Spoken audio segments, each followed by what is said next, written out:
네, 우리 서로 사랑합니다. 인사 나눌까요? 네, 사랑합니다. 잘 오셨습니다. 네, 오늘 하나님 말씀 사무엘하 19장 14절에서 15절까지입니다. 사무엘하 19장 14절에서 15절까지입니다. 구약성경 사무엘하 19장 14절에서 15절까지 구약성경 495페이지 부분에 있습니다. 사무엘하 19장 14절에서 15절. 우리 19장 전체를 좀 살펴볼 텐데요. 14절 15절만 읽도록 하겠습니다.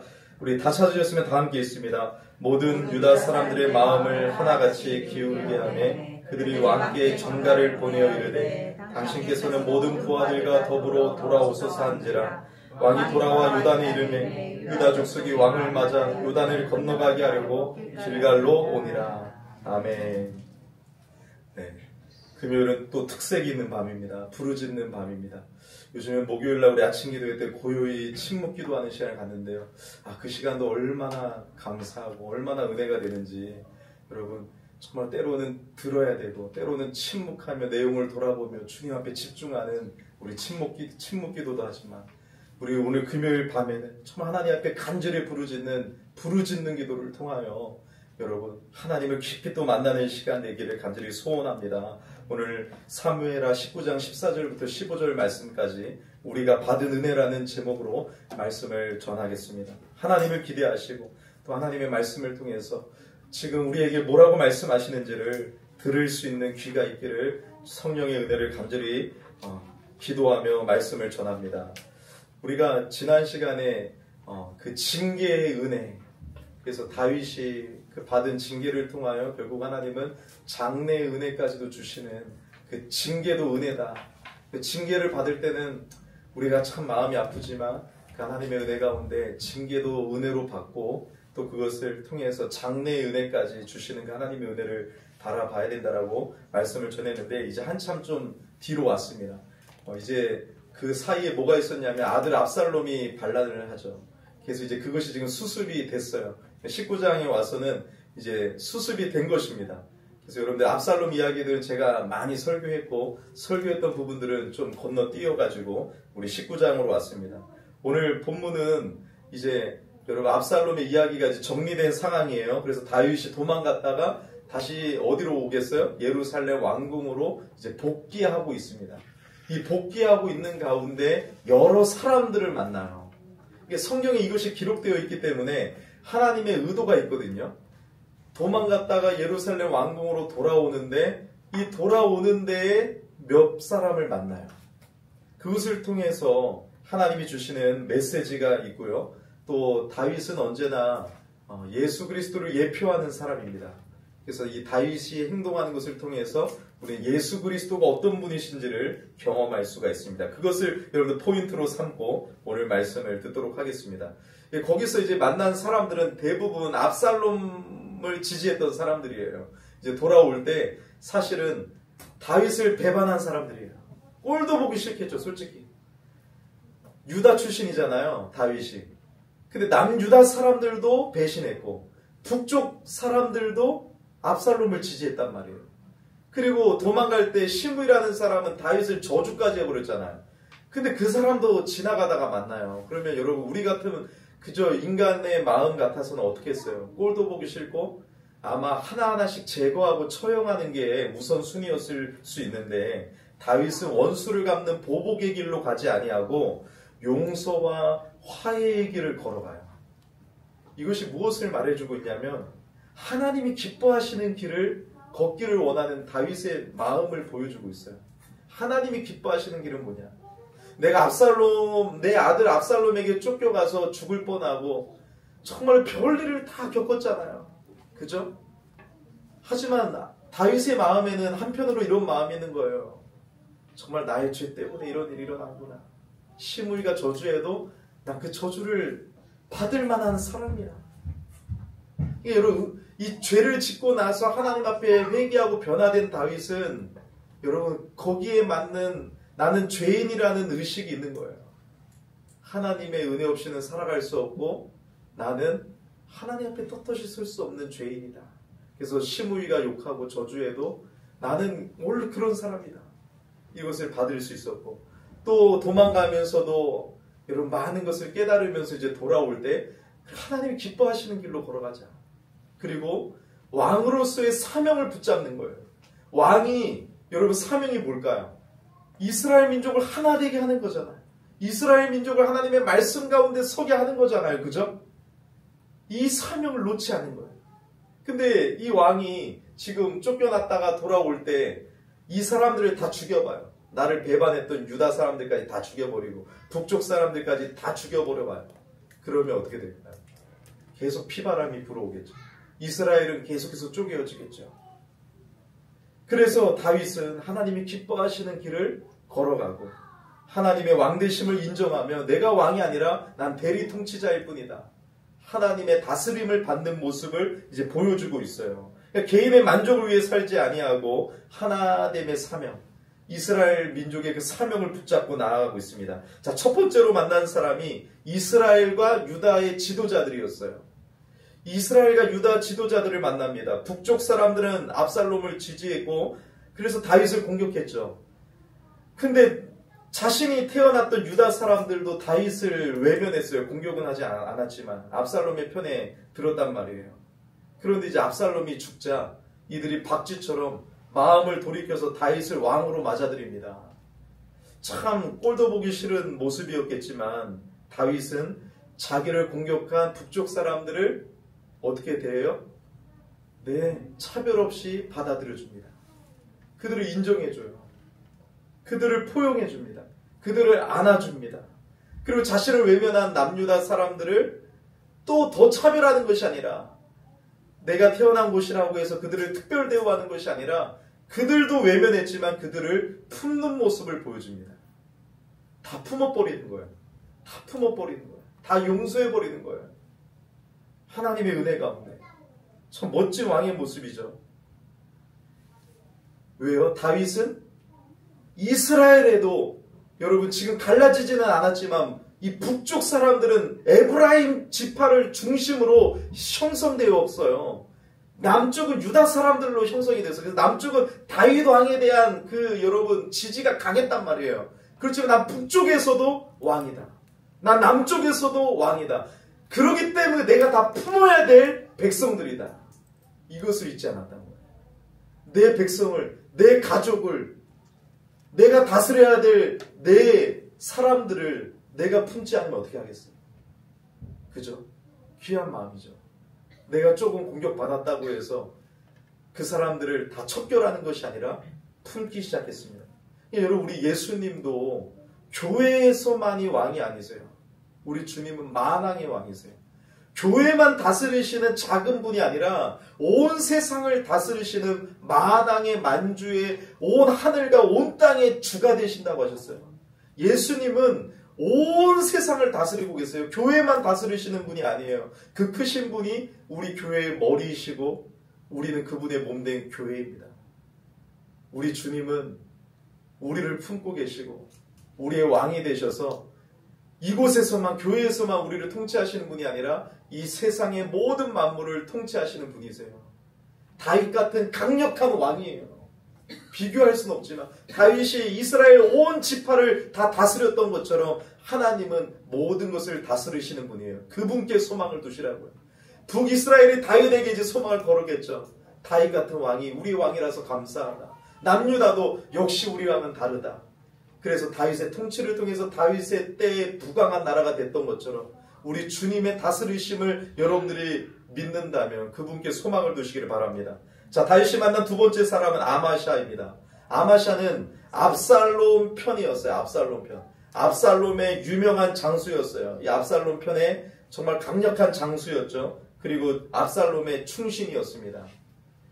제거 1순위 아니겠습니까? 근데 다윗은 이 아마샤를 죽이지 않아요. 기회를 줍니다. 그리고 중용합니다. 너가 필요해. 난 너의 도움이 필요해. 실패한 아마샤지만 다시 한번 제대로 섬길 수 있는 기회를 줍니다. 그리고 인생을 아름답게 장식할 수 있는 기회를 주고 세워줘요.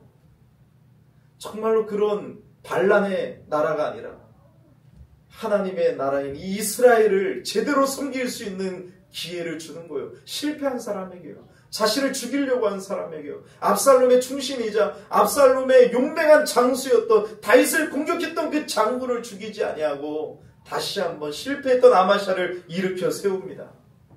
여기서 예수님의 모습이 보이죠. 예수님은 실패한 베드로를 찾아가셨죠. 3번씩이나 저주하며 부인했던 그 베드로에게 찾아가서 다시 한번 일할 수 있는 기회를 주셨어요. 당신의 양들을 돌보고 교회를 세우고 복음을 증거하는 하나님의 사도로 그에게 다시 한번 기회를 주셨어요. 그러니까 우리 주님은 우리에게도 기회를 주시는 분이에요. 어제나 오늘이나 동일하신 우리 주님은 여러분들이 일주일 동안 어떤 부분에서 실패할지라도 여러분들을 다시 찾아가 다시 세우고 다시 일어나게 하고 다시 기회를 주시고 다시 사명을 주시는 분이에요. 이제 주를 위해 살겠습니다라고 수없이 결단했지만 수없이 중단해버렸던 우리의 삶이었지만 우리 주님은 다시 우리에게 기회를 주시고 다시 드럼을 치게 하시고 다시 반주를 하게 하시고 다시 전도를 하게 하시고 다시 하나님의 나라를 위하여 뛰어가게 하시고 여러분들 직장 사역을 통해서 하나님을 섬기기를 원하시는 것이죠. 여러분 이렇게 실패한 우리들을 계속해서 세워주시는 그 주님의 은혜가 다윗을 통해서 보여주는 것입니다. 여러분 주님은 다시 기회를 주시는 분입니다. 이것이 우리에게 큰 은혜가 되기를 소망합니다. 자, 3번째로 만난 사람은 시므이예요. 시므이. 압살롬이 다윗을 죽이려고 할 때 그 아들이 나를 죽이려고 했을 때 가슴 아파하면서 신발도 신지 않고 광야로 도망가려고 할 때 그 시므이가 와가지고 다윗을 저주해버리잖아요. 욕해버리잖아요. 그때 얼마나 화가 났습니까? 그럼에도 불구하고 담대히 받아들이고 도망가죠. 근데 이제 다시 왕권을 회복하고 오니까 이제 시므이가 어때요?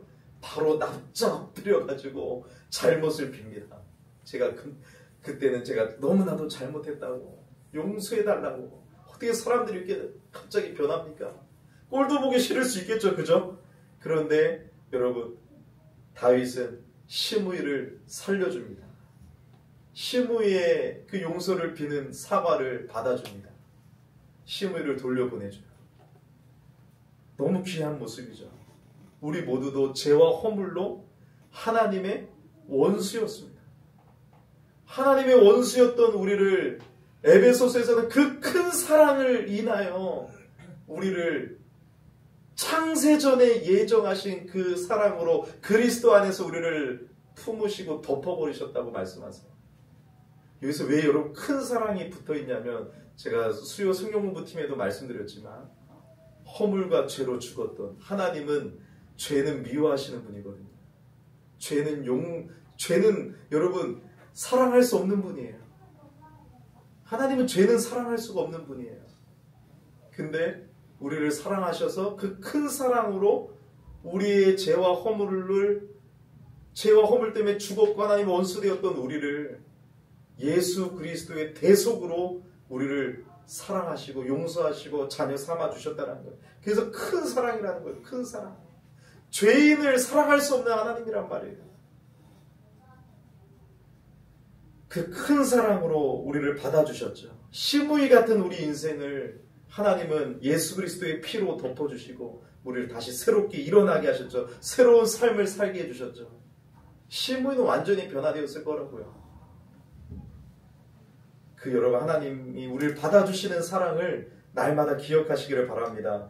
자, 마지막으로 4번째로 만난 사람이 이제 누굴까요? 여러분 성경을 좀 읽어보셨으면 누가 들어오는 사람 있습니까?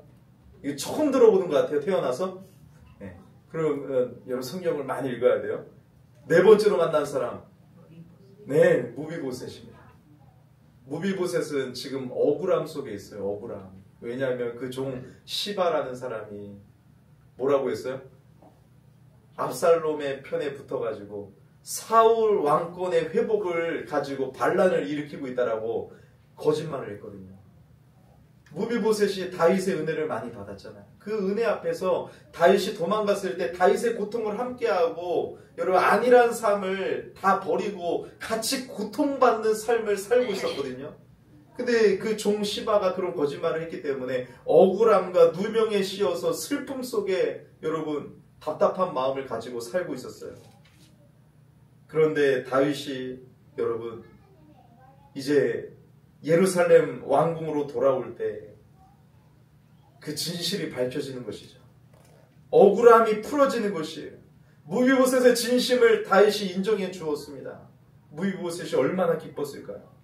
여러분 예수님이 다시 오실 때 우리가 주님 때문에 당한 억울함과 모든 누명과 우리의 눈물을 다 씻어주시겠다고, 억울함을 풀어주시겠다고 약속하셨어요.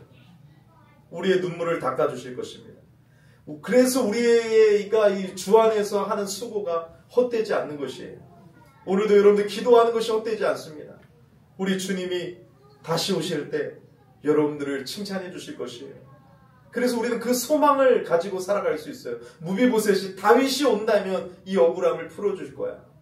다윗 왕이 오시면 내 눈물을 닦아주실 거야. 그 소망 가운데 있을 때 다윗을 만남으로 해결됐던 것처럼 여러분 언제나 우리는 예수님 때문에 당하는 고난과 억울함과 누명과 아픔이 있어요. 그렇지만 그 주님의 다시 오심이 우리에게 소망인 것을 알고 여러분 끝까지 믿음의 경주를 여러분 주님을 바라보며 나아가시기를 바랍니다. 자, 마지막으로 만난 사람이 바르실레입니다. 바르실레는 다윗이 고난당할 때 자신의 거의 전 재산, 부자였거든요. 많은 재물을 사용해서 다윗과 그의 부하들을 섬겼던 사람입니다. 다윗의 왕권이 회복되면 바로 여러분 청와대로 데리고 가가지고 사실은 여러분 상을 주고 벼슬을 줘야 될 사람이에요. 그죠? 자, 그래서 다윗이 같이 가자고요.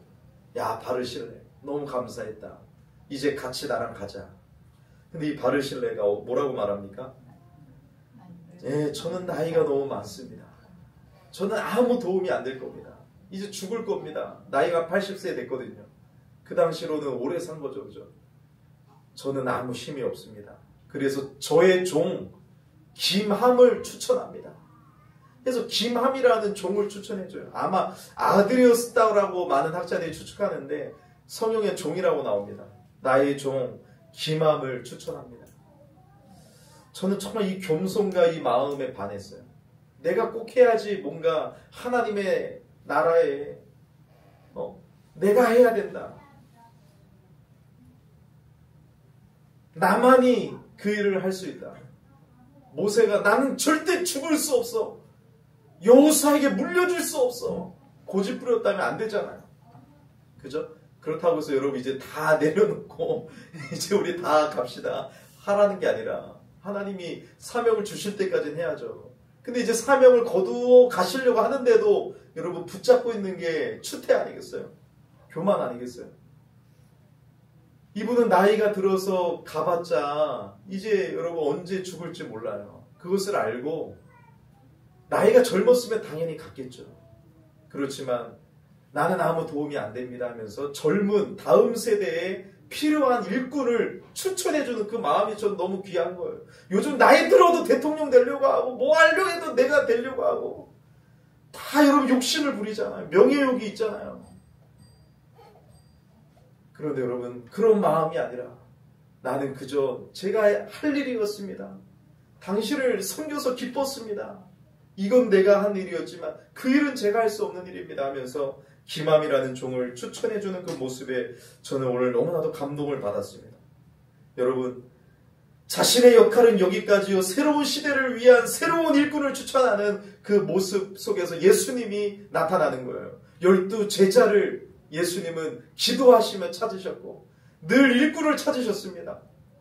추수할 것은 많은데 추수할 일꾼이 적도다라고 늘 안타까워하셨어요. 예수님은 지금도 교회를 바라보며 일꾼을 찾고 계십니다.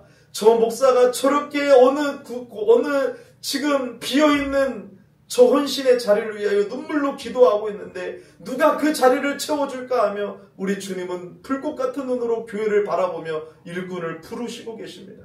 하나님의 나라를 생각할 때 우리 열린교회가 이것을 감당하면 좋으련만 우리 교회가 하지 않을까봐 우리 주님은 여러분 풀꽃 같은 눈으로 바라보면서 지금 우리를 도전하고 우리를 다시 세워주시고 계십니다. 우리 주님은 언제나 일꾼을 찾아주셨고 일꾼을 세우셨던 분입니다. 우리는 주님의 부르심에 응답해서 추수할 일꾼이 되어야 됩니다. 새로운 기맘이 되어야 됩니다. 예수님은 인간 다윗과 비교할 수 없는 하나님이시지 않습니까? 진정한 왕이고 능력의 주님이 아니시겠습니까? 다윗은 아무 능력을 줄 수 없어요. 하지만 하나님은 일을 맡기시고 능력을 주시는 분입니다. 실패한 자를 다시 회복시켜 주시고 새 힘과 기회를 주시고 다시 인생을 새롭게 하실 분인 것입니다. 우리 인생을 새롭게 하신 하나님이 당신의 일꾼으로 우리를 삼아 주셨습니다. 2025년도 또 벌써 하프타임이 다가오죠. 언제 이렇게 시간이 빨랐습니까? 우리는 지금 뭐하고 있었습니까, 여러분? 5월달 이제 6월을 맞이합니다. 2025년도 1월부터 6월까지 새로운 마음을 품고 살기를 원했지만 벌써 1년의 반이 지나가고 있습니다. 여러분, 우리는 주님이 우리를 일꾼으로 부르셨다는 이 사명을 잊어버려서는 안 됩니다. 우리는 주님 다시 오실 때까지, 주님 부르시는 그날까지 새로운 기맘으로 우리는 주님의 일에 여러분 적극적으로 임해서 하나님의 나라의 일꾼으로서 달려가야 되는 것입니다. 우리의 왕 되신 주님은 우리에게 늘 은혜를 주시는 분이라는 것을 여러분 기억하세요.